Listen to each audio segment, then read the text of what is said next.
So speaking of content, right now you're doing the Big Facts podcast. You just kicked that off. Salute to the Yes, sir. Big Bang, what up? I got to do better. My day one homies, I got to do better communicating with you. You know what I'm saying? Like, we just ran into each other. He was like, yeah, I'm working on the podcast. I'm like, yeah, I'm working on it too. So he was the visionary that said, man, why the fuck won't we just do this shit together? You know what I'm saying? You got resources, I got resources. Let's get it. You know what I'm saying? So we start chopping it about some ideas. It's really in the making for a while. I don't know how many months ago. Just texted each other back and forth. And I was like, let's just do something that represents truth. I think that everybody thought initially that it was going to be about bringing people in and just slandering them and tearing them down. You know what I'm saying? Mm-hmm. But it's really about truth. Right. Hey, bro, what's the truth behind that shit? Right. Tell me the truth behind that shit. If you don't feel comfortable answering, just say, man, I don't feel comfortable answering that. That simple. You know what I'm saying? So, of course, from a radio standpoint, it's different because I'm in a corporate building. You know what I'm saying? So, there's certain stuff I don't want to get into. Right. But this is no holds barred, so we invite artists, man, the artists that people want to hear from at least, to come tell the truth on Big Facts, you know what I'm saying, to let everybody know, like, man, we had Rich Homie, he spilled some real game on there.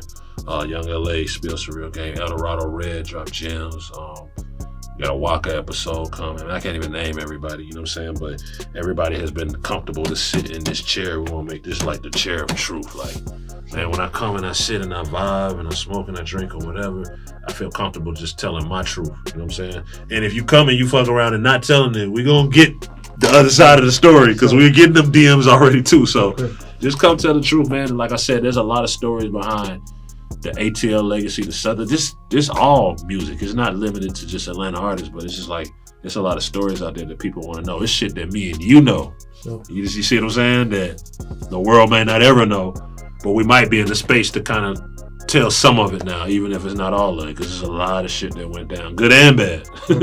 You know what I'm saying? So that's what it's really about. Okay. So we was just talking about earlier we was talking to Zaytoven about putting it out because it's the streaming era. Mm-hmm. So me and my brother, we talk off camera, I guess at first, like you was just talking about, it's so much music that has its disadvantages, but it definitely has its advantages too. Mm-hmm. What's your perspective on, the mixtape era of tapes and now mixtapes basically going global and the streaming era? I mean, I honestly think that that mixtape era inspired the streaming era. You know what I'm saying? It was physical. Then shouts to all the live mixtapes and the other mixtape sites. Then it went digital to where you could get the CD in the digital format. But there was a point, remember, when there was a few different points. Like there was a point where people only wanted to hear this shit in mixtape format. Right. So you know how crazy the Lil Wayne tapes, the Gucci tapes, and everybody went. They just went crazy, and the numbers that you start seeing online for some of the mixtapes was insane. So I think that obviously a corporation's job is to see how can we profit off of this. Yeah. So let's strip the DJ. I feel like they stripped the DJ. That's the whack part.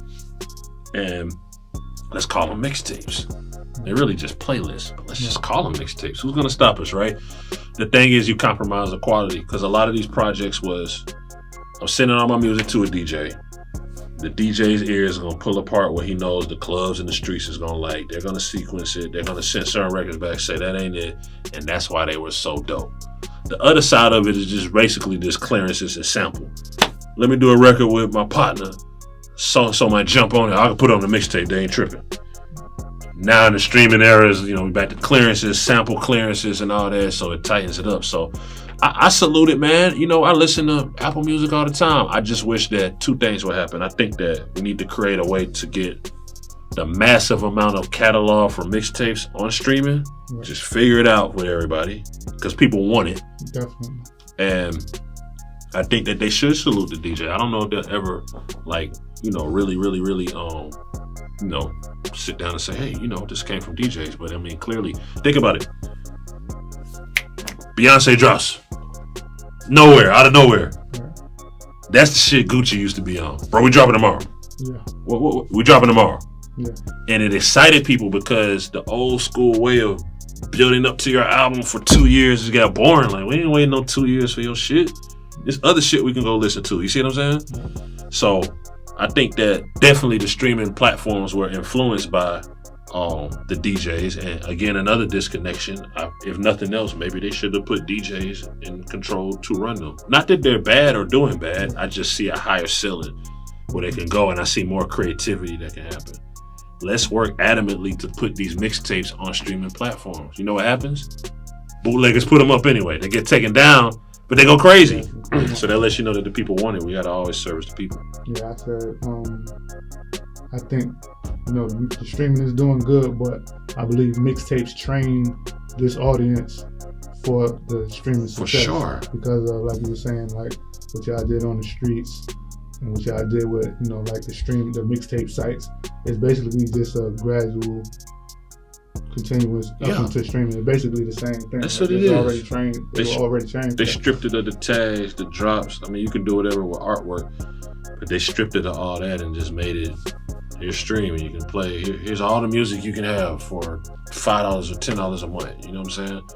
But I just think that there's a big catalog. Like, we could talk about again Wayne albums, Gucci albums, and all their albums, and they all had some solid albums, but they always want to fuck with their mixtapes, bro. They just keep it a buck. Like the albums just wasn't fucking with their mixtapes. Yeah. So I know you're in more DJ circles than me. How do DJs feel about? I know you just said they alienated the DJ. How do, like in conversations, how do DJs feel about the streaming era? Well, I don't think like a hustler ain't gonna cry about it. I wasn't gonna sit there. I'm gonna move forward with it. I do playlists. Right. You know what I'm saying? But especially for the DJs that know they did so much for these projects, I think it kind of got overlooked. Like there's a lot of different elements of a classic mixtape project. Salute the DJ. Salute the Zaytovens that gave niggas 20 mixtape beats. You know what I'm saying? Salute the graphic designer that made crazy projects to basically inspire this whole generation of graphic design and all that shit. You know what I'm saying? The engineers. You know what I'm saying? Like there's a lot of different aspects of these mixtapes, and I know that they were unofficial, but let's just keep it a buck. Like I say, like a lot of these people still performing their mixtape songs. They perform more mixtape songs than commercially released songs. So I think that I don't know the purpose of it. Maybe it's just a situation where they don't know. You know what I'm saying? But on this end, like I had a good convo with OG Ron C about it, and like I said, hustlers ain't sitting around crying about it. But it would be nice. Right. It's kind of like your way into the Hall of Fame. I got you. If we could be acknowledged for, hey, all of these, not just me, all of these DJs from different places, the West Coast, Texas, East Coast, the run that Fifth had with Wu Kid, like all that shit.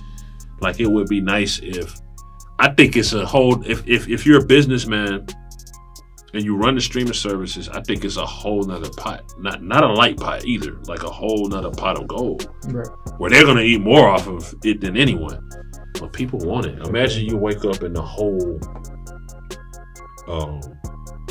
Jeezy, Gotti, Gucci, whoever series is just mixtapes.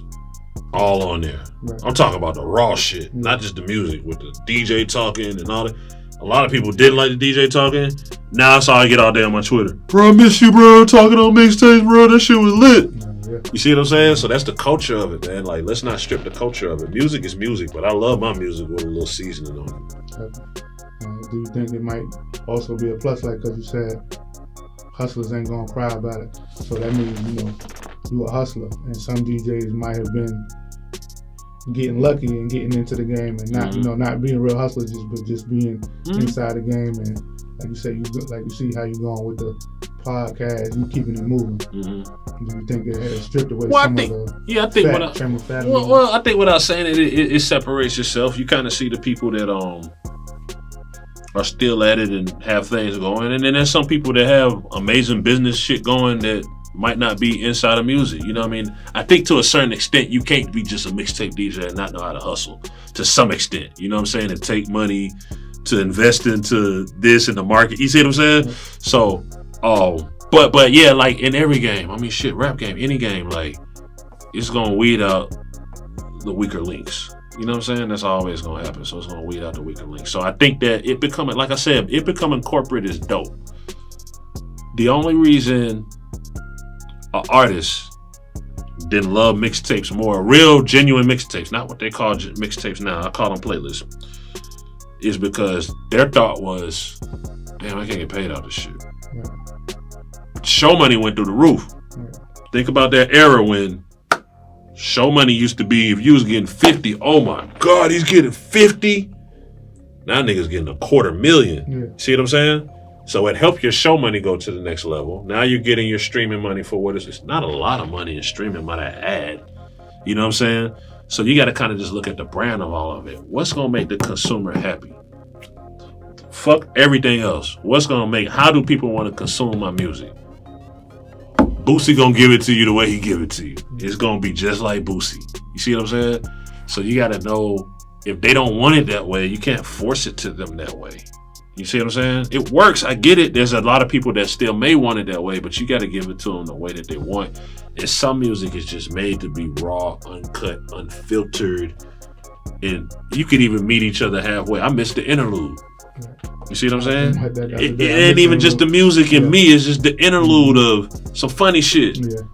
The production of an interlude, like it's just kind of like, okay, here's my 20 songs and go from 1 to 20, and then whatever ones have to start by it, and that's what I'm gonna shoot a video for, and that's it. It's boring, bro.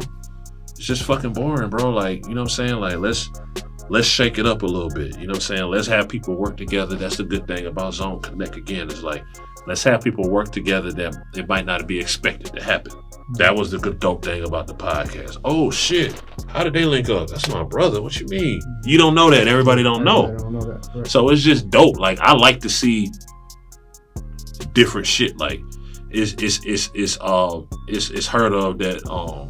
I know this artist is gonna work with that artist. That makes sense because they done features. Raekwon and Ghostface. Oh, we know they gonna do. Okay, that's fine. But if you would have heard, oh, Snoop Dogg and Raekwon, oh shit. Yeah. You see what I'm saying? Right. You just want to hear it regardless of how it comes out. So I think that's just the big thing. Let's keep this shit exciting. Let's not make it boring. I think everybody's getting a little comfortable because of streaming. It's easy, right? Make my album, put it up, make my money tour, boo, boo, boo. But the consumer changes so quick. When they get bored, they're going to find something else. There'll be a new Napster. You feel me? So we got to stay ahead of the curve and just make sure we keep the consumers happy, man. That's what it's about at the end of the day. Call them consumers, fans, the streets, whatever you want to call them. We got to keep them happy because as soon as they're not happy, we're all gone. That's how it goes.